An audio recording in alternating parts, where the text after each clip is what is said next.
Hello, hello, and welcome to Chat Canna. It is December the 7th, so we are heading into the Christmas season like a sleigh full of reindeer. No, a sleigh full of presents pulled by reindeer running downhill. I'll tell you, it's going really fast. Last day to get to the post office. The next couple of days, if you want presents to go by regular mail, because they are going to be swamped. There is no question that that is not going to happen. So make sure that you get that done here in the next day or two. I have one present that has to go to Germany, and it's got to get in the mail. So, I would say, the weather outside is frightful, but that is not true. It is just a little frosty this morning, and another snow-free day, as we have many of them here in the valley, the Red River Valley, over to the west of us, to the east of us. By Bemidji, of course, they have some snow over there. They have snow all around us, but not here. It's one of those anomalies.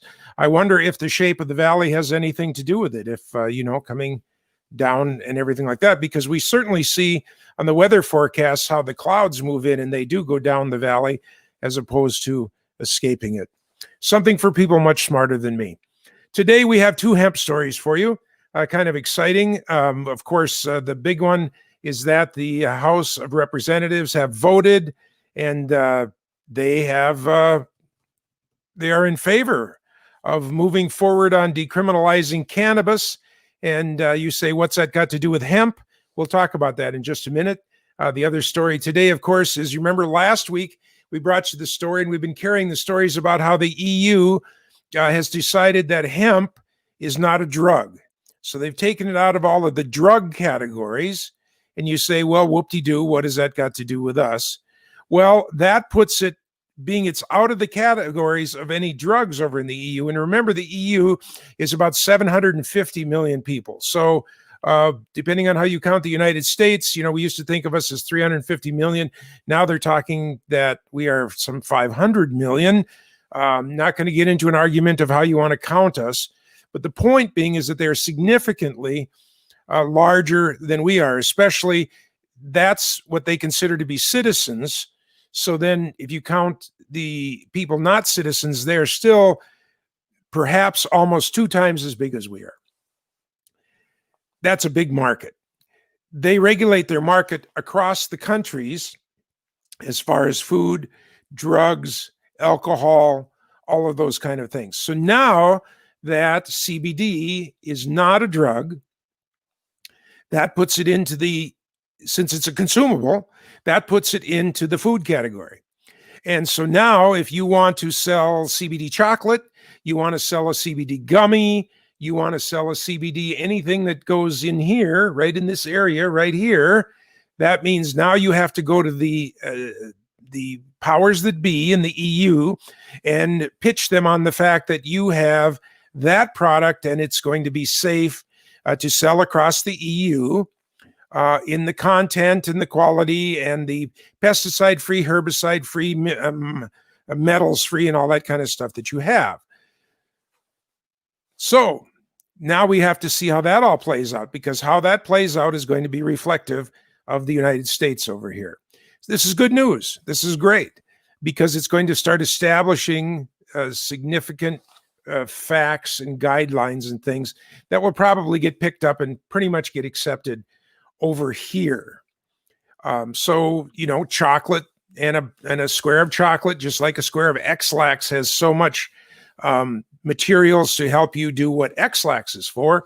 A square of chocolate is going to have so much CBD to calm you down or give you some inflammation fighting power and everything. So we get a standard of what should be in a little square of chocolate into a gummy. Of course, gummy worms seem to be more popular than gummy bears. But so there are these standards that hopefully Americans will pick up on as they are manufacturing, and it will just kind of become the way it is. Just like we know that an aspirin, a basic aspirin, there's baby aspirin, then there's what we consider to be basic aspirins, and then there's heavy-duty aspirins. But a basic aspirin is 0.375 milligram of acetylsalic acid. Makes sense? And so this is a big move for the EU because they took us out of being drugs and narcotics. So that moves us into the category of consumables. Now they must start evaluating, testing, and coming up with standards for people to consume them. And this is great news worldwide, if you really think about it. The other story today, the big story, of course, it's come across as the weekend moved, is Congress is, of course, working. The House of Representatives is separate from all of the other stuff that's going on in the world. But they did on Friday give initial approval on the Marijuana Opportunity Reinvestment and Expungement Act. That's called MORE, M-O-R-E, Marijuana Opportunity Reinvestment and Expungement Act. It's a big step toward federal decriminalization of cannabis. It's interesting that they picked the cannabis word because cannabis includes everything from any kind of ditch weed that has no THC and no CBD in it, all the way up to the most carefully propagated stuff out from California and the West Coast states that have been illegally crossbred for many, many years to get almost 30% of THC and some high CBD out of them too.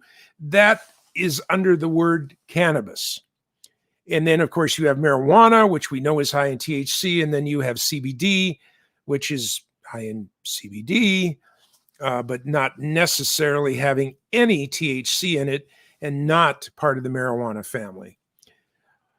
They are calling it cannabis. It's a long shot. We don't expect it's going to pass the Senate, but it is still a major thing that the House took it up, talked about it, and passed it themselves. Because if they did it once before, chances are, considering they'll still be Democratic-led, chances are they're always going to be Democratic-led. I mean, it might flip once in a while, but it seems that the United States, for some reason, elects more liberal people to the House of Representatives. The Senate, tends to stay a little more conservative. I don't want to get into politics here, but that seems to be okay. I, for one, am not of the political ilk where I like it when the three branches of government, the House, the Senate, and the presidency, are all of the same political party, even if it's my choice in a political party, because I don't want to give them free rein.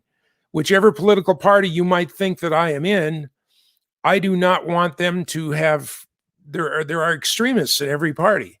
And I don't want the extremists to be able to move all that way in my party. I'm a more middle of the road guy. And if having one of the three elements not be of my party, I think kind of keeps them centered, because they've got to make reasonable accommodations for the other party. This we see in the European countries because they have 4 or 5 parties. And so they're always having to make some kind of compromises and bringing things more to the center. And I think that is maybe just a little bit better. In my opinion, this is extremely my opinion. I would love to have you on the show if you want to talk about it and debate it, but you're not going to get an argument from me. I'm just putting out my thoughts on the deal. And my thoughts are gathered very, very much from listening to my father and my grandfather, and of which I used to argue with. And now that I'm approaching my 8th decade in life, I have picked up many of their feelings, but not to the extreme that they were in their political chosen parties. So it's kind of interesting. And I'm watching my son now, who's 33, and he, like I was at 33, is more extreme in his political chosen party than as I was back then. And I find it interesting that as we grow older, we come a little more to the middle, and we say, now, boys and girls, can't we just sit down here and let's find a way to make this work? And that's how it should be, I think, with cannabis, the overwhelming part of this, and specifically hemp. A hemp farmer should have no problem using his regular bank account and doing business. And yet, if you could see the forms that we had to fill out with the local bank here, and this is not a critique of them, by the way, they are protecting themselves in the way that they have to. But it's amazing. We have a 4-generation relationship with this bank.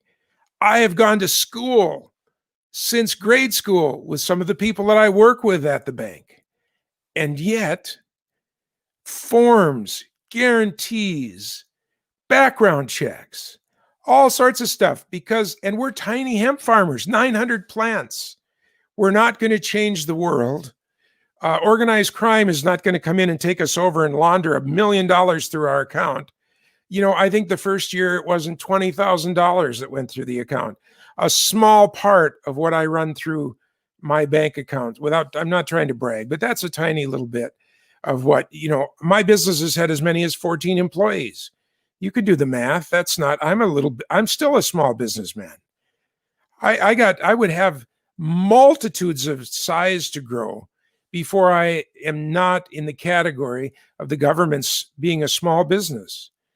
And yet the bank, to meet their needs and feel safe, it was form after form after form. Just crazy.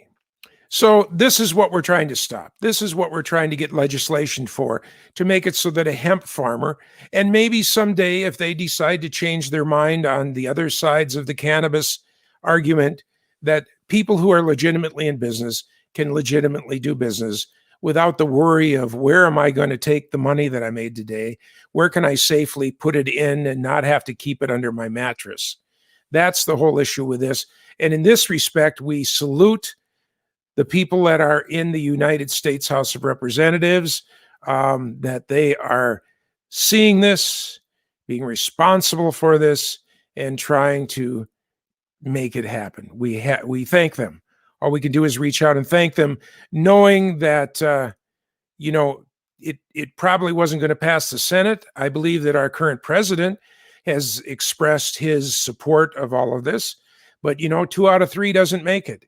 And perhaps the senators will take another look at it. We would hope that they will. And this is some legislation that I think is reasonable and logical. And if you don't think it is, tell me. But isn't it better that things happen above the table and are transparent and can be viewed and taxed, and the money can be seen moving around legitimately, rather than trying to work in cash and keep it in a vault subject to being stolen, and then you have the chance of it moving around in cash in the wrong way, or you have the crime factor. We keep very little cash here on the farm, basically enough for me to run and go to Minneapolis for a weekend without having to hit the bank. That's what we keep in cash, and that's how I think it should be. If you think that's different, well, that's okay. Enough to go to an auction sale and buy a little something with cash.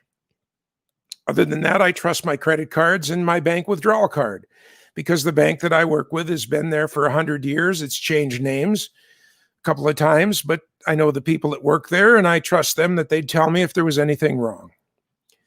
That's how it should be for those of us that are in the cannabis business. I was going to start with hemp. That are in the cannabis business. We are on the hemp side, and we would like to be able to just do business as regular businessmen. We hope that you will join us Monday, Tuesday, Wednesday, and Thursday. If you're on Facebook, please like us. It really helps us to get those numbers up. If you're watching on YouTube, please subscribe to the channel. Please just reach down right now and hit the subscribe button, and then hit the bell and put the little ringies around it. And then whenever we go live, it will announce to you that we are going live, so you can come over and take a watch. We hope you have a really wonderful Christmas season. I look forward to talking to you again tomorrow, and we will talk with you about Chat Canna right here, 10 o'clock, Monday through Thursday. In the meantime, get out, enjoy the brisk air, and see what's going on in your part of the neighborhood. I'll see you all tomorrow.